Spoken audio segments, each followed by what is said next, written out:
If there's one person who you do not want to be an enemy of, that is God. The devil became the enemy of God and was cast out of heaven, as seen in Luke chapter 10, verse 18, falling like lightning from heaven. Judas became an enemy of God. He could not bear life as an enemy of God, and we all know how that ended up for him. Pharaoh was an enemy of God, and we see the plagues and supernatural disasters that came forth in his kingdom. Sodom and Gomorrah are two cities that became the enemies of God, and we see in Genesis chapter 19, verse 24. Then the Lord rained upon Sodom and upon Gomorrah brimstone and fire from the Lord out of heaven. There are grave consequences for being an enemy of God. And if an angel, like Lucifer, an angel who was so beautiful and had been given so much power, can become an enemy of God, anyone can.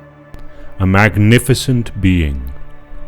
The prophet Ezekiel described him as the seal of perfection, full of wisdom and perfect in beauty. Every precious stone was his covering. He was the anointed cherub who covers. He was perfect in his ways from the day he was created.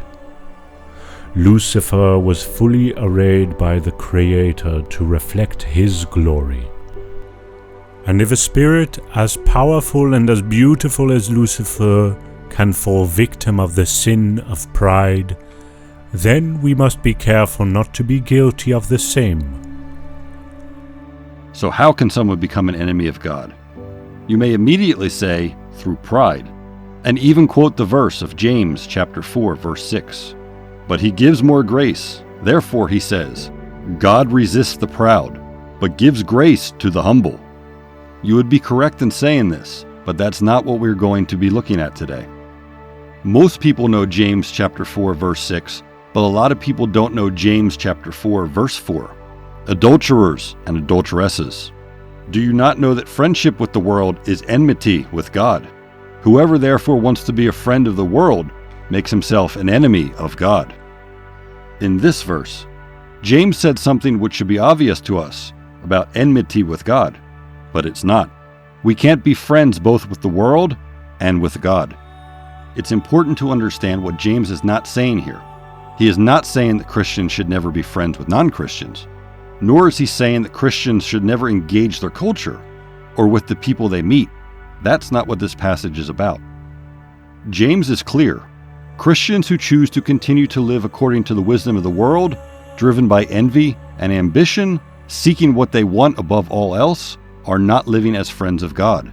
They are living in adultery as God's enemies. Denial of friendship with non-believers is not what the scripture is about. Oftentimes, believers misinterpret the scripture by secluding themselves from their family members and the unbelievers thinking they are fulfilling the law of the Lord. But in the real sense, friendship with the world means being fascinated by the pleasures of life, lust of the flesh, lust of the eyes, pride of life, giving priority to the desires of flesh. Listen to the words of Jesus. John chapter 15, verses 18 and 19. If the world hates you, you know that it hated me before it hated you. If you were of the world would love its own.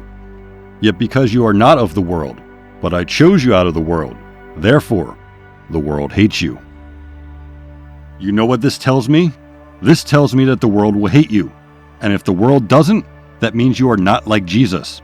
The Bible makes it clear you cannot sit on the fence. You cannot be a friend of God and be the friend of the world at the same time. You cannot have one foot in heaven and another foot in hell. There is no such thing as spiritual neutrality. God and this world do not mix. You need to make a choice.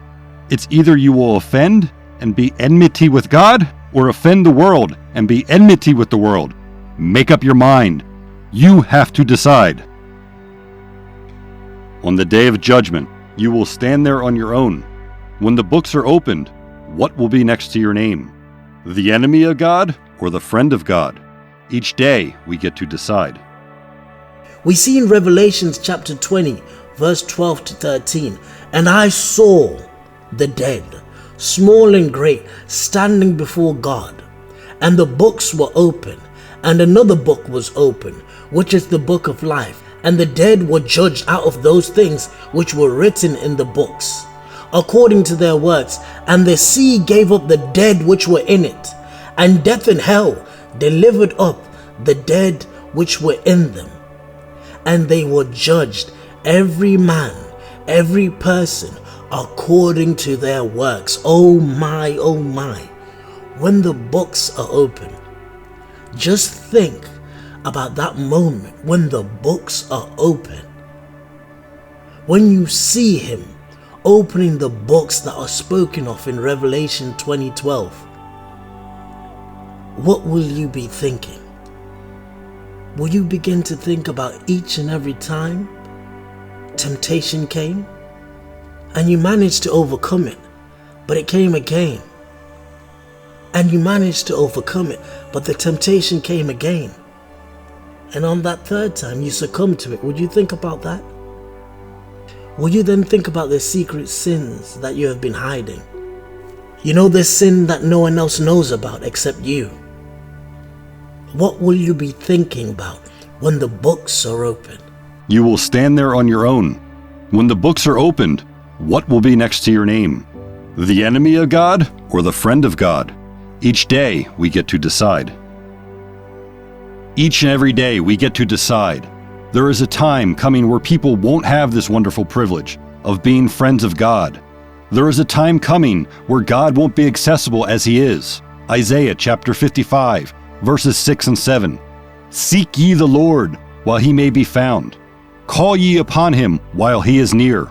Let the wicked forsake his way, and the unrighteous man his thoughts, and let him return unto the Lord, and he will have mercy upon him, and to our God, for he will abundantly pardon. This is one of the greatest warnings of the Bible. The prophet Isaiah told us.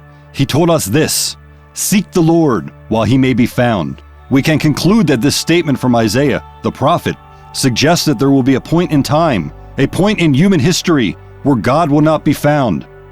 Every second is drawing us close to that moment. Imagine stepping out into eternity as the enemy of God, but a friend of the world. Become a friend of God, and we do this by seeking the Lord.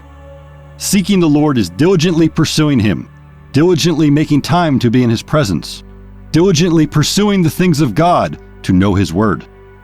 And most importantly, seeking the Lord means repenting of your wicked ways. This is quite simple and means to let go of anything that God hates by ceasing to have anything to do with it.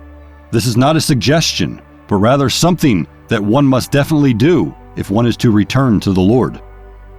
Is there a secret sin that you're holding on to? A secret sin that is accepted by the world? A secret sin that God hates? A secret sin that no one knows about but you? One you have been living with for years and you've grown accustomed to it. Let me ask you a question. Is that sin worth it? Is it worth missing out on the Lord for it? Is it worth missing out on heaven for it? My friend, seek the Lord while he can be found. Time is moving. History is moving. The pages of history are being written. And we are fast approaching this wonderful warning of the prophet Isaiah. Notice how I referred to it as a wonderful warning. It is wonderful. Do you want to know why? Because it also suggests that God can currently be found. The windows of heaven have opened, my friend. You can find God. Hebrews 9 verse 27. And as it is appointed unto men once to die, but after this the judgment. You only have one life, only one, and you will have to give account for this life. And when that day comes, when that day of judgment comes, what will you say? The Bible describes this so wonderfully. Matthew 25 verse 31. When the Son of Man comes in his glory, and all the holy angels with him, then he will sit on the throne of his glory. All the nations will be gathered before him, and he will separate them from one another, as a shepherd divides his sheep from his goats. And he will set the sheep on his right hand, but the goats on the left. Then the king will say to those on the right hand, Come, you blessed of my Father, inherit the kingdom prepared for you from the foundation of the world. For I was hungry, and you gave me food. I was thirsty, and you gave me drink. I was a stranger, and you took me in. I was naked, and you clothed me. I was sick, and you visited me.